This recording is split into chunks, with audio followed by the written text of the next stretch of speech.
Hello and welcome to the Let's Talk Azure podcast with your hosts Sam Foote and Anne Armstrong. If you're new here, we're a pair of Azure and Microsoft 365 focused IT security professionals. It's episode 19 of season 6. Alan and I recently had a discussion around the new releases in July. Here are a few things that we covered. Key Microsoft Entra, Intune and Defender XDR features, updates and announcements. Any Azure changes, new features and also retirements. We've noticed that a large number of you aren't subscribed, so if you do enjoy our podcast, please do consider subscribing. It would mean a lot for you to show your support to the show. It's a really great episode, so let's jump in. Hey Alan, how are you this week? Hey Sam, not doing too bad. How are you? Yeah, I'm good, thank you. I think we had a couple of weeks gap, did we? We're in summer season now, so yeah. Yeah, a couple of holidays and stuff, wasn't it? I mean, I'm Yeah. on holiday this week, but yeah. Yeah, definitely. Have you been up to anything exciting or anything exciting in the security world? The new Sentinel data lake was released. Yes, I saw. I actually saw a pricing table of that today, to be honest with you, and I don't think it was too bad. No, it doesn't appear to be. But yeah, it looks good. I've not had a chance to look at it, dive into it, but it's definitely the thing I think to start. Well, it's in preview at the moment, but yeah, I think that was a big announcement. Yeah, from that definitely. side. Yeah, 100%. Don't think there was too much more. Obviously, Ignite is still what is happening, but it's been open. They opened it early this year, gave everyone a bit more time rather than panic. I'm not going to say panic buying, but panic buying when you had 8 weeks or 10 weeks to prep for get your flights and everything sorted. Giving us, I think, 10, 12 weeks now, a bit longer. So. Yeah, that's good, isn't it? Yeah, because it's not just the ticket. It's not the cost of the ticket, really. Well, that is expensive, but it's more the logistics of flights, hotels, rah. Green the time off, etc. Yeah. Yeah. Yeah, definitely. But yeah, what about you? Anything? No, not particularly. To be totally honest with you, I was on holiday for a week, and has there ever been anything exciting? Security wise, not that I can really think of, to be totally honest with you. I've had quite a couple of interesting projects with clients, working on posture with them. It does amaze me sometimes when I'm working with clients on where clients are really strong and where they've got gaps and they've got improvements to make. I do think a lot of customers do really struggle with conditional access and setting up correctly, and I think I wouldn't say it's that, from my perspective, it's not that complex, because we're in there all the time. But I think it is. It's kind of with anything that needs to be configured. Do you know what I mean? Unless you've got dedicated security resource there, it's going to get missed. But it's so powerful if you're licensed for it. That's sort of. It almost feels, or for most organizations, I suppose, it kind of feels like a set and forget when it's not really, because things change. Yeah. Or it's too simple or overcomplicated. I've seen it both ways. Yeah, but I'm not even seeing people just slapping on the templates or anything like that. So I don't know. That just seems to be the theme of the month. I'm sure there are many organisations out there. I couldn't tell you the percentage that have actually gone forward to, configure conditional access. But yeah, that was my only sort of anecdote for the month, I would say. Yeah, I haven't really. I fired up Steam Pipe and PowerPipe compliance mods as well.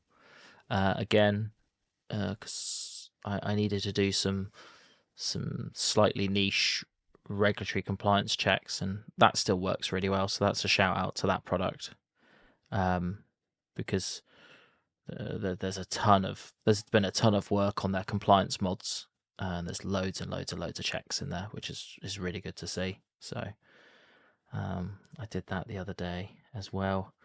And there was another one. There was another like automated tool that I was going to use.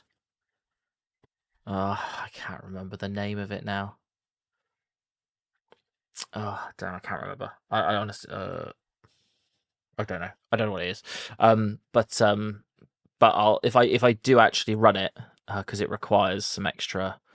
I think it runs in Docker. You got to run it in WSL. Blah blah blah.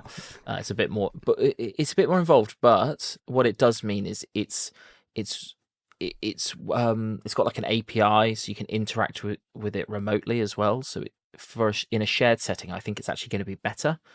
But it doesn't have as many compliance checks as like Steam Pipe and Power Pipe. So that'll be worth. That's worth having a look at. That's on my list, and I was going to look at it this week, but I saw the requirements, and I was like, nope, not on my like corporate machine. It's gonna take a while. So so yeah, I haven't looked at that yet. But no, but you know, a lot of people are on summer break now, aren't they? So it's just it's a battle of out of PTO and out of offices now. Is the vibe that I get, to be totally honest with you. Yeah, definitely. Right, should we start with July news then, Alan? Do you want to take a stab at it first? Yeah, I've got a few, and we've already talked about one of them, but we'll briefly talk about it a bit more. But if we start with Defender for Endpoint, in July they GA'd the Microsoft Defender core service for Windows Server 29 and later. The idea is that they sort of standardize how they build the sense agents, things like that now a bit more, and building sort of core service so they can update. I think they've modulated it even more so they can update different components, which helps with the stability and performance of Defender antivirus on there. So that's a good shout for that. Defender Core, that's what I was just talking about. So that's really it for Defender for Endpoint itself. The Defender XDR, GA for Defender experts for XDR and experts for hunting customers can now expand their services coverage, including servers and cloud workload protections by Microsoft Defender for Cloud through representative add-ons. So Defender for experts for servers and Defender for experts for hunting servers. So Microsoft expanding their managed service. Better watch out, MSSPs. There, yeah. Well, it's just moving to more Defender products at the moment, so it's not sorry, right. Yeah, I apologize. Well, okay, so sorry, do we have clarification of whether they will cover non-Azure workloads in that? It just says Defender experts for servers. Doesn't say. Okay. Which is, you're right. I'm assuming they will. Yeah, because they're not actioning anything, are they? No, it's just the signals, things like recommendation, etc. And that's not going to make any difference, is it? Where it's it will. No, well, not really. It's just different locations. Okay, yeah, makes sense. Just quickly taking a look. They don't mention they don't. Looking at their quick bit of info. Yep. Defender experts for XDR customers can now incorporate third-party network signals for enrichment. Doesn't say third-party network signals. Yeah. So this is just trying to look at it quickly. It doesn't really say. I need to type. Palo, Zscaler, Fortinet, Sentinel built-in custom data connectors. So common system log. Wow. Okay. There you go. That's a juicy one, isn't it? Yeah, Azure Lighthouse is configured to allow Defender experts access to Sentinel at the moment. Right, okay. So it's definitely not just Defender then, is it? No. So that's probably the first area. So they've targeted a specific type, haven't they? Yeah, and I'd like to see how that relationship between what is and what isn't ingested into Sentinel and how effective that is. Right? What's that going to need? Like full network logs into Sentinel. Yeah. And I've been reading the August news there, so that's great, isn't it? As well. So that's okay. August news. Oh wow. Let's go to July, which is a lot. There's a lot less. I want to talk about the rest. There's a preview for Graph API audit edits events table. Yep. In the Defender XDR pool, so you don't have to ingest it into Sentinel to see the data. So I think that's really powerful because there's a cost reduction there potentially. Yeah. And also there's a disruption and response event table. So any automatic attack disruption events are now logged into that table, so you can understand what Defender XDR did. Excellent. That's good. Yeah, so that's good. Right, let's go past the August stuff. Yeah, when you said there was quite a lot, I've got very little because of this July. But yeah, I was amazed you had quite a few. So July for Defender for Office 365. Users can report external and intra-organizational messages in Teams from chats, standard and private channels, meeting conversations to Microsoft, the specified reporting mailbox, or both via the user reported settings. That's good. So that's adding more capability there. Defender for Identity. There's a sensor upgrade, just more around standard bug fix. No, that's July, but August. God, it's so hard to find them all. Right. In July, expanded We've had a coverage. couple of weeks off, haven't we? Yeah, I That's know. the problem. Expanded coverage in ITDR deployment health widget. So adding more bits to identify, what you haven't covered, things like that in there. Time limit added to recommendations test mode. So you've got time for testing. You've got 60-day expiration to automatically apply. Within this as well, it's now. Is it now? It's available now. So identity scoping is now available in governance environments. So government environments. Oh, so government environments. Okay. So that's to allow you to scope access. So say you had multiple organizations or teams with different ADs in the same forest, etc., all going into Defender for Identity, single tenant. You can limit what users, admins can see, basically. So it's almost like admin units, I suppose, in effect, for Defender for Identity.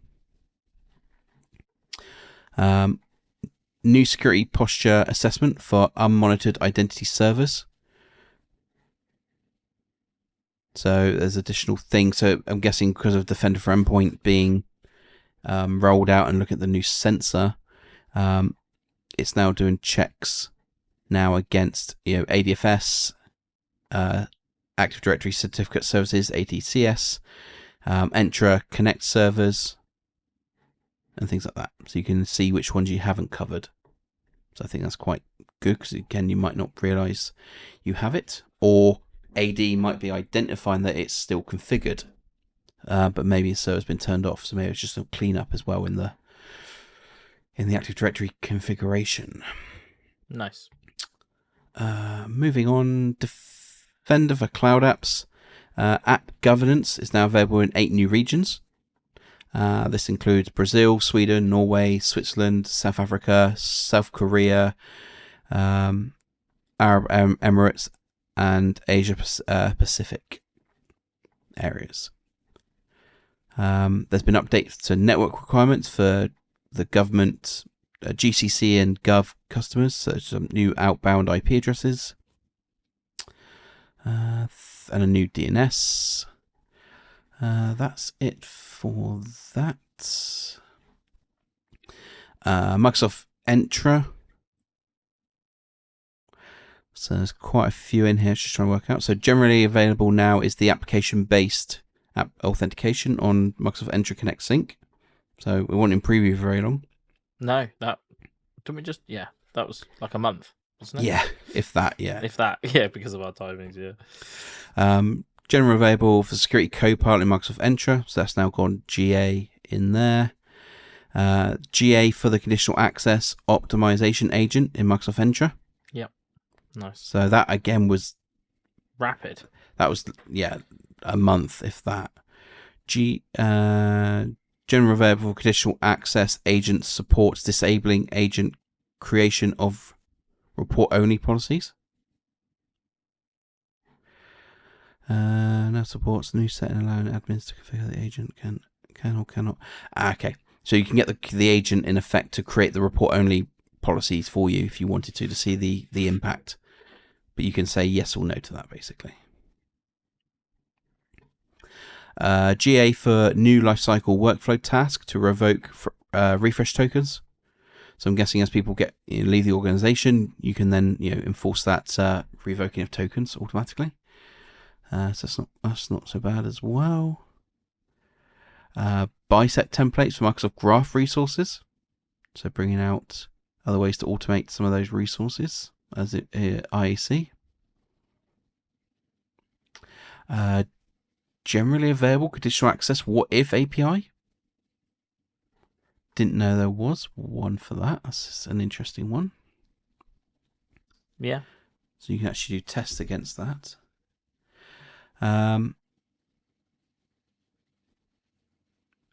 Yeah, it's probably enough to so I am in the right month, aren't I?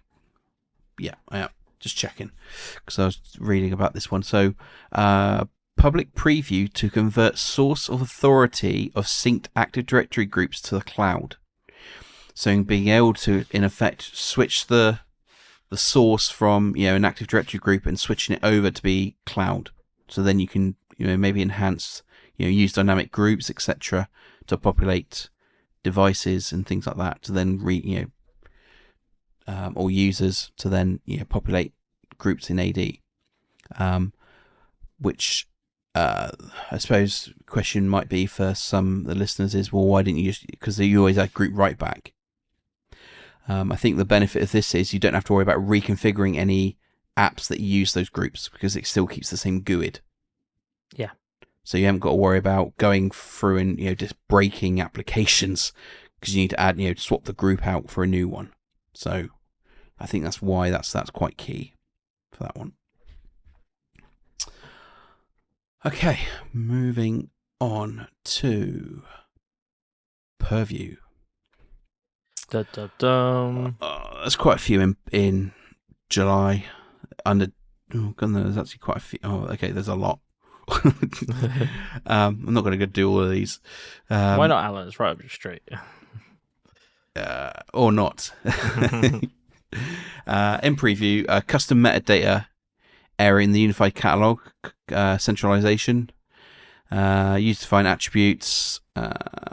This allows you to some new business concept attributes can be added, and some data assets attributes, formerly managed attributes in the classic governance support. In the data security posture management for AI, they're rolling out a new web search filter and the ability in the Activity Explorer to help you locate web queries in prompts with the search query text itself displaying as part of the AI interaction. So when you go to Bing, I think it's Bing, or is it still Bing? I don't know actually. What are you talking about, Alan? I have no idea what you're on about. See if that was the Copilot search now. I don't know if they've rebranded it. But basically, whenever you search in there, it automatically generates it always asks. Same thing with Google. I think if you've got Gemini, I think it asks, doesn't it, on the way through as well. There's a new overview page for all AI apps and Microsoft 365 Copilot being separated and the interactions. Previously, administrator who are assigned to more than one admin unit could create policies for all users. This now be changed. The scenario is now prevented, and only unrestricted administrators can click, do a one-click button to basically apply to all users.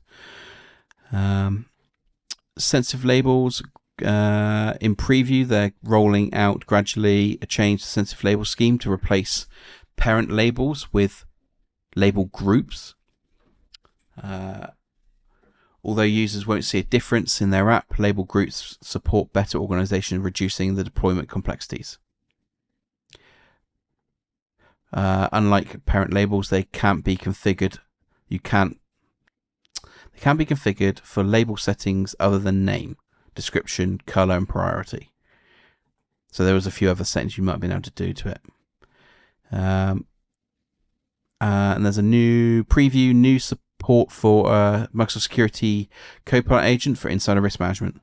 So Microsoft Purview Risk Triage agent provides an agent-managed alert queue where the alerts about the high-risk activities are identified and prioritized on the alert triage agent dashboard.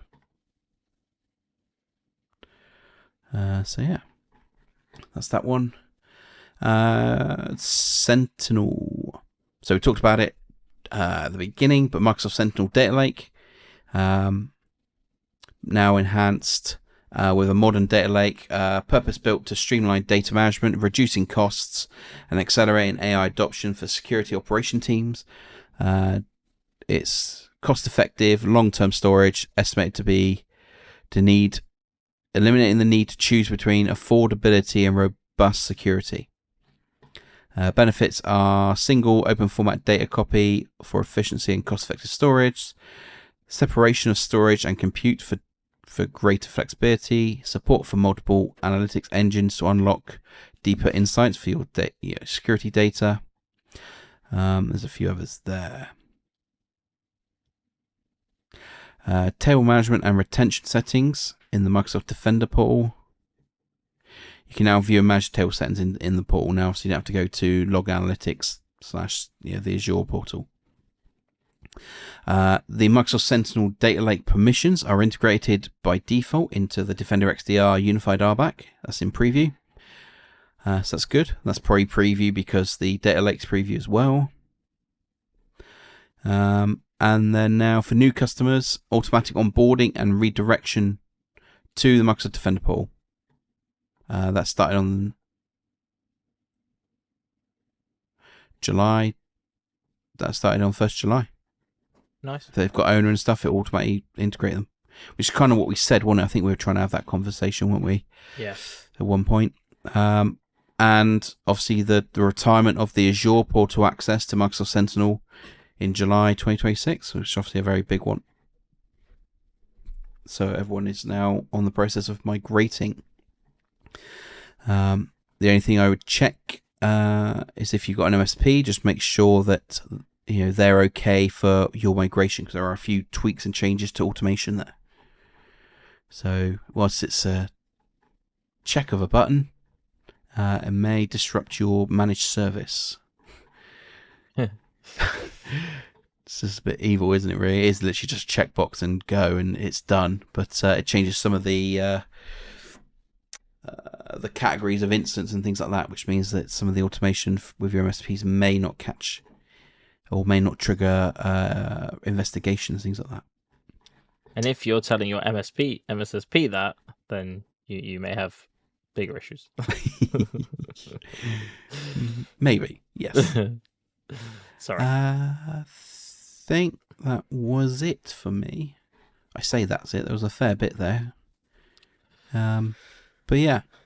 What about you then, Sam, in the Azure world? I've not got much, to be totally honest with you. Well, a lot less than I usually have. So they've been taking a break, which I don't blame them for, because it's usually crazy.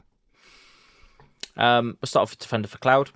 4 new regulatory compliance standards that have been added to Defender for Cloud. The Digital Operation Resilience Act, or DORA, can now be applied to Azure, AWS, and GCP. The European Union Artificial Intelligence Act, EU AI Act for short, can also go across all 3. The Korean Information Security Management System for Public Cloud, or K-ISMS-P for short can be applied to all three. And also a revision to the CIS benchmarks version 3 is just on Azure today. Oh, no, sorry. That's the Microsoft Azure Foundations benchmark. So, yeah, that's been revised and is just on Azure. Yeah, and I don't know what these are, but scanning support has been added for chain guard container images and Wolfie. I don't know what that is. I've never heard of that before. But it's been added to Microsoft Defender for Cloud's vulnerability scanner. So if you do use those types of container images, then it is now supported. That's it for Defender for Cloud. Just two updates on that side. So, which is good. On the Azure side, Azure SQL updates for early July. There's now enhanced server auditing for Azure SQL databases, which essentially are the changes around performance and reliability of that auditing. So essentially they've optimized the design of that enhanced server audit to reduce impact on your live running workloads. So if you're using that, you should see a good improvement overnight. That's the only update there. Now generally available is an Azure DNS security policy. It gives you visibility of DNS traffic at the VNet level. That gives you flexibility to send logs to storage accounts, log analytics workspaces, or even event hubs. So it also includes DNS filtering based on list of domains for allowed and block actions. So yeah, have a look at that DNS security policy if you want to, filter DNS at the VNet level. That went generally available, but we hadn't talked about that previously, so I can't remember talking about that when it was in preview. Now in public preview, the Azure Storage Mover, which is a free, well, I guess it would be free because it's a storage mover service, a fully managed service which allows you to drag data from other web providers across into Azure Blob Storage, and for obvious reasons, that's why it's free. Now it supports data transfers from AWS S3 buckets. So if you are looking for that good cloud-to-cloud migration capability, then that has got you covered. I guess the cost would be from the other provider. I think for Cloud Exit on AWS it's now free. So okay. I think it potentially. Don't quote me on that. Talk to your AWS account representative. They probably don't want to have that conversation. It previously used to support Azure file, SMB and NFS data into Azure Blob. So just like within Azure. So that's quite a good capability upgrade. Azure Firewall is now generally available for Azure Firewall. Enables users to set a maintenance window with a minimum duration of 5 hours, recurring daily, to best accommodate their requirements and minimize unexpected downtime. Firewalls with an associated maintenance configuration will not undergo upgrades outside the designated maintenance period. So the call out there is just the minimum duration of 5 hours. It's quite a big window, but kind of makes sense, I suppose. It's an interesting one, really, because when you deploy Azure Firewall, you in effect have two of them anyway. You don't see it, but you have multiple instances. You would think it would be like rolling upgrades, and I guess there could be minor disruption, couldn't there, as it switches over? Yeah. Like with any firewall, going down or being patched. So yeah, and I'm guessing if you've got like a proper like HA setup, you're going to have like mirrored Azure firewalls, which are themselves mirrored again, if that makes sense. So setting 2 different maintenance windows across those firewall sets is probably going to make sense to you anyway. So the 5 hours could be negated with, a correct but expensive setup. Now in public preview, trusted launch defaults for new Gen 2 VMs and scale sets. Nice. So trusted launch as a default for new deployments of Gen 2 virtual machine scale sets, and Azure Compute Gallery resources. So again, this is a secure from start foundational security approach, and we love to see this happening. It will not require any changes to existing deployment scripts like SDK deployments, Bicep, ARM templates, Terraform, OpenTofu, etc. And I also believe I haven't included the set, but there is a way to batch upgrade like scale sets as well. I'll call that out if you're thinking about how do we regenerate and do that. I believe there are supported modes for that. Now generally available is granular role-based access control for Azure File Sync. Sorry, I'm just gonna clickety-click. Azure File Sync is essentially used to sort of manage centrally your organization's file shares in Azure Files. And Azure Files is there to allow you to keep the flexibility, performance, and compatibility of on-premise file servers. It allows you to get that data into the cloud as easy as possible. So there's now granular RBAC control for Azure File Sync. So these new roles, which are Azure File Sync Administrator and Azure File Sync Reader, provide more. They're aligned to the roles of such as owner and contributor. Go and check those out if you're using Azure File Sync. Now generally available, Azure Firewall now supports ingestion. One of these days, I will actually align all of these to the product, so we're not jumping around. But until that day, I'll continue to jump around. Sorry to interrupt that. Now generally available, Azure Firewall now supports ingestion time transformation and log analytics for flexible, cost-efficient logging. This is probably because that Defender for Threat Experts integration. Anyway, it now supports ingestion times transformation of logs into log analytics so that you can essentially filter in real time the data in or out that you do or do not want to ingest and store. So that's a really good thing to see at that level. Now generally available are search job enhancements in log analytics. A search job is an asynchronous query that runs on data in your log analytics workspace, and can include data from the long-term retention period. So you can then use those results for further queries in a new analytics table within your workspace. So they've improved the search job capabilities. So they've improved the user experience. So go and check that out, see if they actually have, and you agree with that. There is now a cost estimation preview before running a search.